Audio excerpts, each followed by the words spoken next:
Alright, I'm recording this at Ping Pong Club, so please disregard the background sound. First, in order to create a monochromatic image, you can put text over for an inspirational Instagram image post. I'm going to go to Open Image from Pixlr, pixlr.com/editor. Go to Open Image from Computer. On my desktop, I've got a picture waiting for me. I'm going to do a couple things. First off, I'm going to crop this image using the crop tool. I'm going to go from no restrictions to aspect ratio. I'm going to make this 1:1. That is going to make it sort of the default square Instagram size. And I'm going to choose part of this picture that I think is going to work. So I'm going to get this guy so that I have an area of interest, and I'll press enter. So now I've cropped this into Instagram shape. Next thing that I'm going to do is go into my layers panel here. Make sure my background layer is selected. Go to adjustments, hue and saturation. I'm going to desaturate this and make it grayscale. I'll boost the lightness just a little bit. I can even go to Colorize right here. And if I bring my saturation back up, I can play around with my hue. So actually, this is probably the fastest way to go about doing it. So Colorize, and we'll choose a color, sort of like this funky teal, greenish, bluish color. I'll click OK. Next thing I'm going to do is I'm going to add a new layer right here, and I have this color already set up in my color palette. If I don't, I would just click on here and sort of select that color. I could even use my eyedropper to select the exact shade from the screen, and I'll click OK.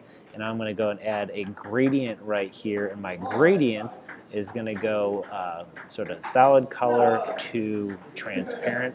If I click on the color right here, I can again select that sort of tealish color. And now what I'm going to do on this new blank layer that I have created, I'm going to use this color. I'm going to go from that teal to transparent, and so I just sort of add a chunk of color right here. If I don't like it, I can press Command Z to undo. I'm going to try that again. So now I've got more area. I actually don't like the way that looks, so I'm going to come up right into here. And now you can grab your text tool right here and click, and here is where you can write an inspirational quote. Now you'll notice that my color is matching right here, so obviously I'm going to go ahead and choose white, and I'll hit OK.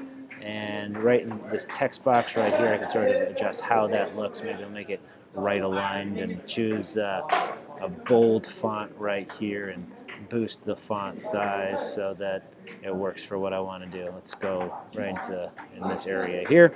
Use my move tool right here to position it.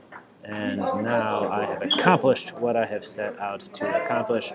There's probably there's probably some other things that you could play around with. Layer styles might give you like a drop shadow effect. You could play around with that all you want. If I lower the opacity, boost my size, and lower the distance, I'll click that on right there. All right, now in order to save this, you go to File, you'll go to Save, and you want to save this as a JPEG. And I'll boost my quality all the way up, and I'll click OK. Now one thing that might happen is on your desktop or wherever you save it, you may want to add in .jpg, or else your computer might not know what type of file it is. So I'll call this startup end. This is sort of the end of my editing. Click OK, and now if I look in my Finder on my desktop, you can see in my sort of normal image editing program, boom, I've got my monochromatic image that's ready for Instagram with an inspirational quote. Hopefully I spelled everything correctly.